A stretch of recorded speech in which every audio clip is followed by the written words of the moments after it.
Baiklah, marilah kita ikuti acara yang keempat, yaitu acara inti, yaitu pembahasan tentang P5 yang akan disampaikan oleh narasumber tunggal, yaitu Ibu Siti Fatona SPD. Waktu kami aturkan semuanya kepada Ibu Siti Fatona. Alhamdulillahirrahmanirrahim. Wassalatu ala asrofil anbiya'i wal mursalin sayyidina Muhammadin wa ala alihi wa sahbihi ajma'in. Rabbi sholli sadri wa yassir amri wa hlul 'uqdatam min lisani yafqahu qawli.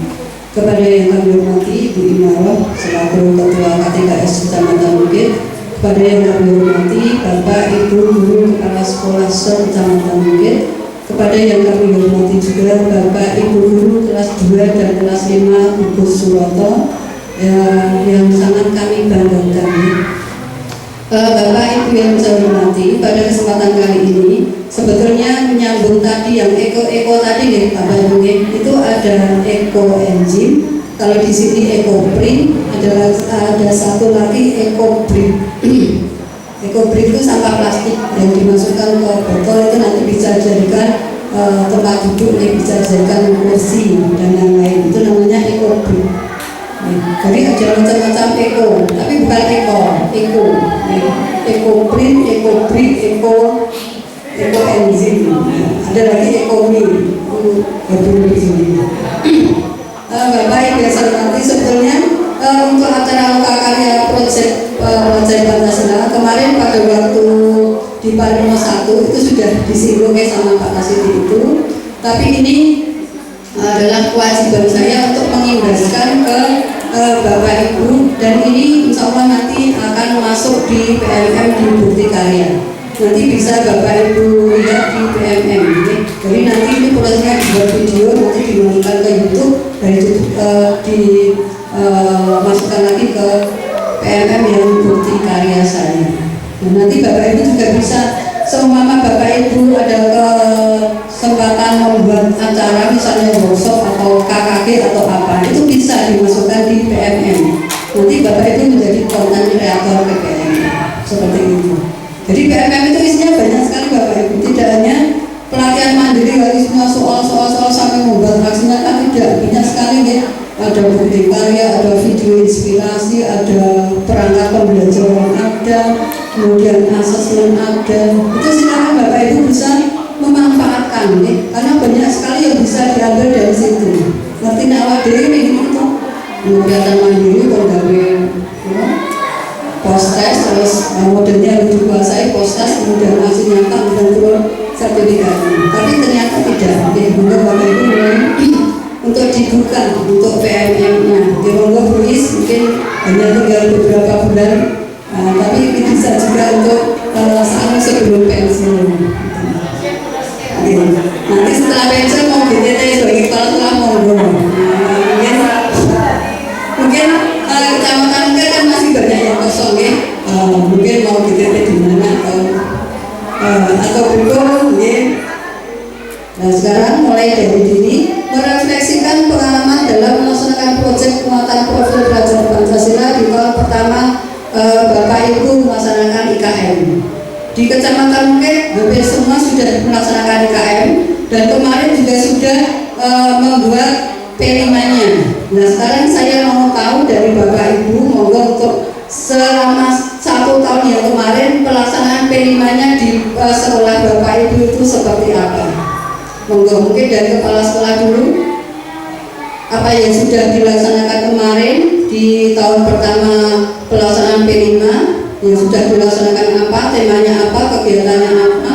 Nah monggo untuk sekedar berbagi dengan guru-guru yang lain. Kalau kelas 2 dan kelas 5 itu malah belum melaksanakan, karena kemarin yang melaksanakan kelas 1 dan kelas 4. Jadi untuk guru kelas 25 itu nanti ini sebagai bahan materi untuk melaksanakan program P5-nya. Monggo Bapak Ibu kepala sekolah, yang kemarin semuanya pasti sudah melaksanakan P5.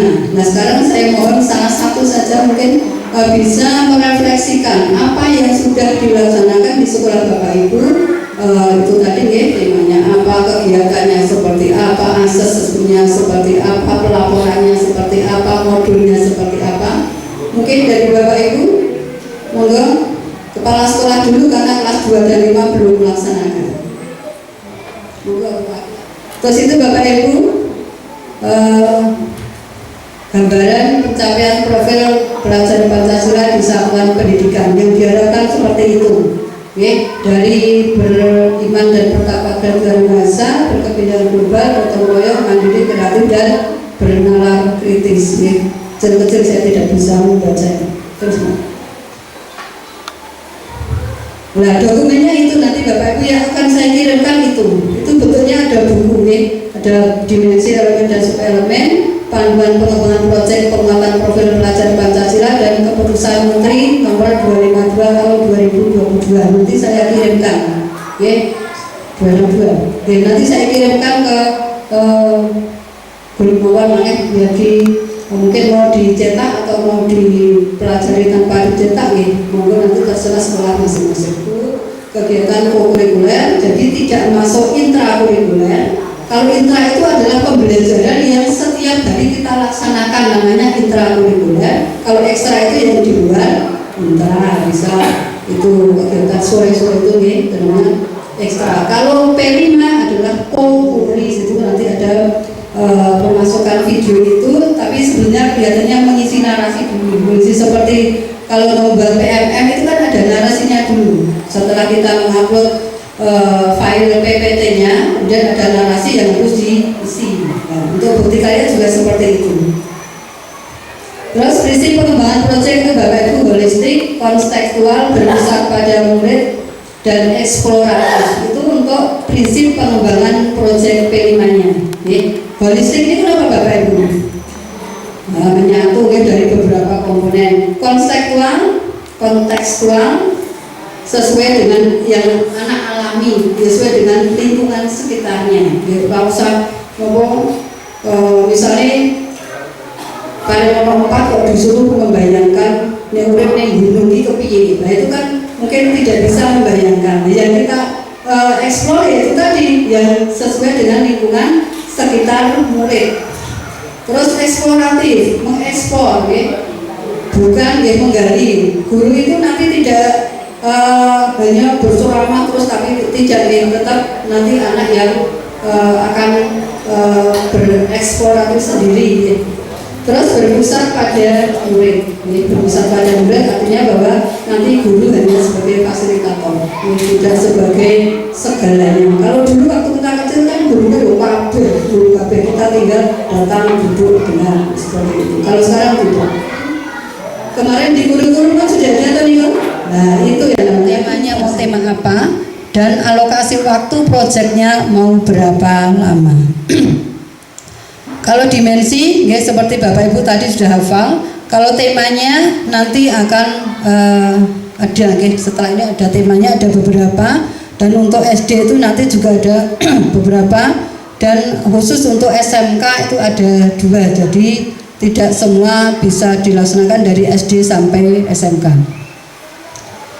Menyusun modul rencana yang pengajaran proyek profil. Jadi menyusun modulnya mau dibuat seperti apa. Terus tim fasilitator menentukan fokus, dimensi, profil pelajar Pancasila dan tema proyek serta merancang jumlah proyek beserta alokasi waktunya. Terus untuk tema itu yang menentukan siapa Bapak Ibu? Tema P5-nya. Misalnya kalau kita mau ke tema apa? Nah kita yang menentukan siapa? Siapa yang menentukan tema? Kalau yang menentukan tema itu sekolah, yang menentukan topiknya itu yang siswa. Kan temanya ada 5 atau 6 nih, 6 kalau tambah SMK 2. Nah, ada 6. Nah, yang menentukan temanya sekolah. Kita mau ngambil tema apa? Kewirausahaan, gaya hidup berkelanjutan.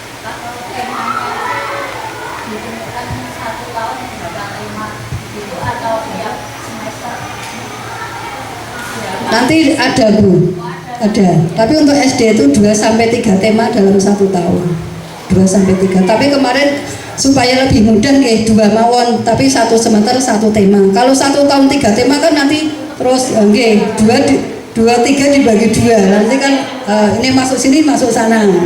Paling enak ya niku kita ambil minimalnya mawon. Minimal kan 2 sampai 3. Nah, kita ambil 2 tema untuk semester 1, kemudian semester 2 berbeda. Itu contoh-contoh profil untuk dasmen, pendidikan dasar dan menengah. Kearifan lokal, rekayasa dan teknologi, kewirausahaan, Bhinneka Tunggal Ika, gaya hidup berkelanjutan, bangunlah jiwa dan raganya. Nah, kalau yang 2 itu khusus SMP, SMA, suara demokrasi dan kebekerjaan. Kalau kebekerjaan itu khusus SMK. Jadi kalau SD kok mengambil tema kebekerjaan, boleh tidak Bapak Ibu? Nah, tidak sesuai, berarti tidak boleh. Nah, monggo mulai dari sekarang Bapak Ibu sudah bisa menentukan, oh besok Pak Slamet mengambil tema apa Pak? Misalnya wartawan, apa kearifan lokal, atau mungkin rekayasa dan teknologi, kewirausahaan, atau mungkin yang lain, atau mungkin Bapak Ibu sudah punya temanya untuk P5-nya. Sudah sering kok Bapak Ibu rumah juga melaksanakan asas awal? Sudah? Nggih, guru kelas 2 kelas 5 sudah belum? Mbak Neni, sudah Mbak Neni? Dalam setiap awal pembelajaran, dalam setiap kita mau pembelajaran itu harus ada asesmen awal. Tidak satu tema, tidak. Kita masuk langsung asesmen awal untuk mengetahui tingkat kesiapan murid itu sudah sampai di mana. Ini cara ini hampir sama mungkin dengan persepsi lah. Hampir sama dengan persepsi. Ini persepsi. Kalau dia ngalami dia LPP gitu. Ya asesmen awal. Ini sekarang cuma ganti namanya asesmen diagnostik, atau ganti asesmen awal. Kalau dulu namanya persepsi. Itu kan kita kan menggali murid itu pengetahuan dengan apa yang akan kita ajarkan itu sudah sampai mana. Juga untuk memetakan nih. Kemudian asesmen formatif dilakukan ketiga, menekankan pelaksanaan asesmen berbasis kinerja. Nah, ini karena hubungannya dengan pembentukan karakter sebagai profil pelajar Pancasila. Makanya untuk P5 itu adalah asesmennya berbasis kinerja. Pada asesmen proyek, guru diharapkan bukan hanya membuat asesmen kognitif yang tes tertulis yang ada hubungannya dengan pengetahuan, ya, namun juga dapat mengembangkan asesmen kompetensi berbasis kinerja. Asesmen berbasis kinerja memberikan kesempatan pada murid untuk menunjukkan kemampuannya dalam berbagai cara, seperti membuat poster, infografis, podcast, ya, lagu, video, film, esai, majalah, buku dan sebagainya, atau merancang instalasi, pertunjukan, aksi kampanye, program sekolah dan lain sebagainya. Oke, 2 harian deh Pak.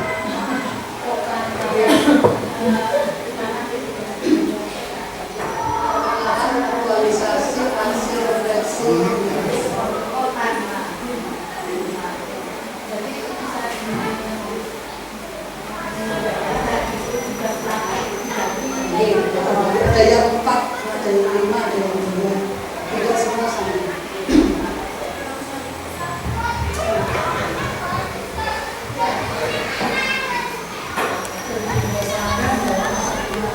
Terima kasih Bu sudah memberikan waktu saya. Ini sedikit yang kami tanyakan, hampir sama dengan yang disampaikan Bu Ana tadi, langkah-langkahnya ini.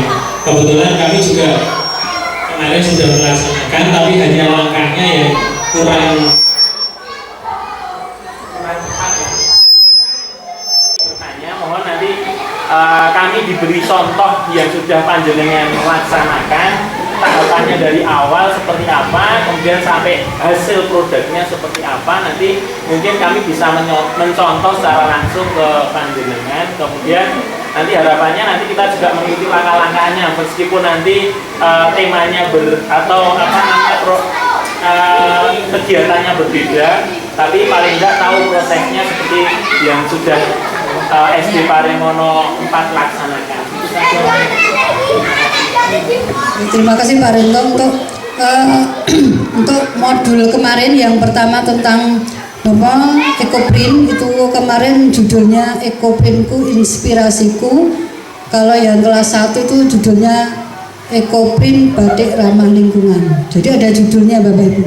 Nah, sebagai temanya kan itu Ekoprint. Terus itu memang kemarin kelas 1 dan kelas 4 sudah membuat sampai 17 langkah Pak. Sudah. Jadi yang tertera di sini itu sudah ada. Nanti bisa saya kirimi filenya. Nanti untuk pedoman dari pengenalan sampai tindak lanjutnya. Dan tindak lanjut karena itu ada tadi 1 pengenalan, 2 kontekstualisasi, aksi, refleksi, tindak lanjut. Ada 5. Itu memang paling bukan paling bagus harapannya dibuat seperti itu jadi bertahap, tidak langsung seperti dengan 2 pertemuan selesai. Padahal setelah ada prosesnya kan ada refleksi, ada tindak lanjutnya. Itu kan tetap ada kelanjutannya. Tidak sampai dapat barangnya, produknya misalnya sudah dapat, sudah jadi, terus selesai tidak. Terus nanti ada langkah selanjutnya, ada refleksinya, ada tindak lanjutnya ke depannya mau seperti apa, itu ada.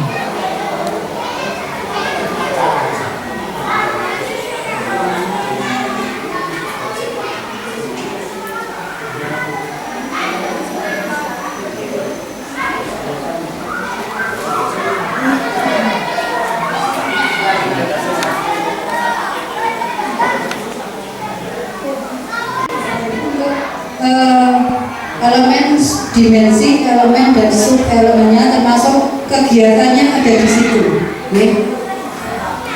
Terus ini sekarang tugas nih Bapak Ibu. Saya coba Bapak Ibu untuk mengerjakan LKA. Termasuk yang rapor mutu, kemudian untuk membuat RKP sampai ke atas juga ya, kemarin belum sampai juga ditambah ini, tapi ini sudah pemandangan atau pengalaman untuk yang muda-muda di ITS.